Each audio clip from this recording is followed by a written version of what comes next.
विधानसभा के शीतकालीन सत्र के दौरान उत्तर प्रदेश के बीजेपी विधायकों की एक बैठक हुई और उस विधायकों की बैठक हुई उसमें एक ही जाति यानी ब्राह्मण विधायकों की बैठक हुई और पीएन पाठक जो कुशीनगर से बीजेपी के विधायक हैं वो बैठक उनके घर पे आयोजित की गई।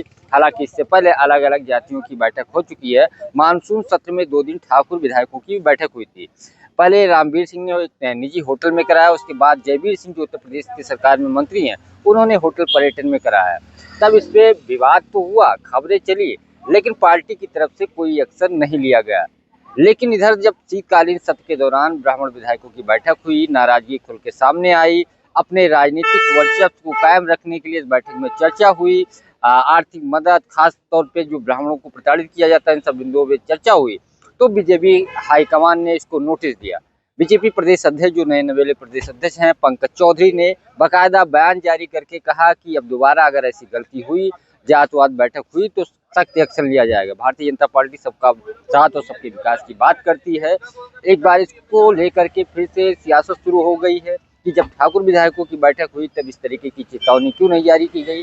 उनकी 2 बैठक लगातार हुई और ब्राह्मणों की बैठक होते ही बीजेपी सख्त हो गई। बीजेपी को लगा कि जातियों में अगर लोग उत्तर प्रदेश में बटेंगे तो बीजेपी का नुकसान होगा। और पंकज चौधरी जो 2 दिन पहले प्रधानमंत्री नरेंद्र मोदी से मिलने गए थे, उसके बाद कल मोदी लखनऊ आए तब भी मुलाकात हुई थी। शायद ये बात प्रधानमंत्री तक पहुंची, बीजेपी हाईकमान तक पहुंची और पीएम के जाते जाते देर शाम एक बयान जारी हुआ जिसमें चेतावनी दी गई कि दोबारा अगर ऐसी जात को लेकर के विधायकों की बैठक हुई तो उनके खिलाफ कार्रवाई की जाएगी।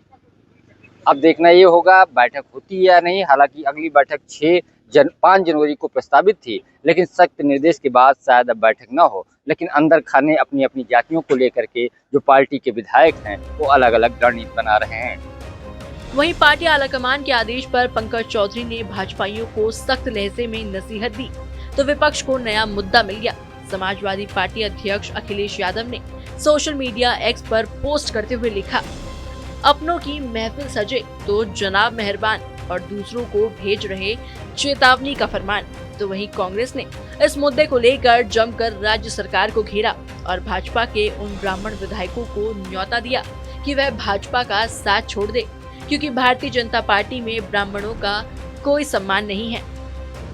तो पहले दूसरों ने भी की थी, अब उन्होंने कर ली। लेकिन वो कह रहे हैं कि अगर इस तरह की दोबारा से अनुशासनहीनता की गई तो बर्दाश्त नहीं की जाएगी। तो ये तो उनकी पार्टी का मामला है। हम तो हमारे अगर घुटन महसूस हो रही है, आपको किसी को घुटन लग रही है तो आ जाओ इधर। वो कह रहे हैं कि इस तरह की मीटिंगें जो होती हैं वो उनका अपना मसला है, पार्टी का, अपनी पार्टी को देखें। देखिए, ये भारतीय जनता पार्टी की सरकार से समाज के लोग बहुत दुखी हैं, उसमें ब्राह्मण भी समाज है।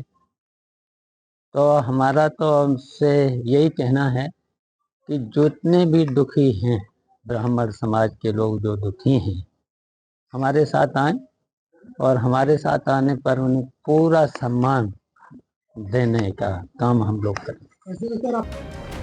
बहरहाल सवाल यही है कि ब्राह्मण विधायकों की इस बैठक से उठी सियासी हलचल को भाजपा कैसे थामेगी और क्या आने वाले दिनों में पार्टी के भीतर अनुशासन और जातिगत राजनीति को लेकर और सख्ती देखने को मिलेगी। फिलहाल यह सहभोज यूपी की सियासत में एक नई बहस छेड़ चुका है जिसकी गूंज अभी थमने वाली नहीं है। अरे श्रीमती जी, कुछ तो सस्ता लो, बचत करो। नहीं श्रीमान जी, सब बढ़िया लो, रहने दीजिए। इसमें क्या खास बात है? थोड़े में ज्यादा स्वाद, यही तो है इसकी खास बात। वाओ मामा, क्या स्वाद है। अरे मेरे राजा, सबका राजा और प्योर मसाला।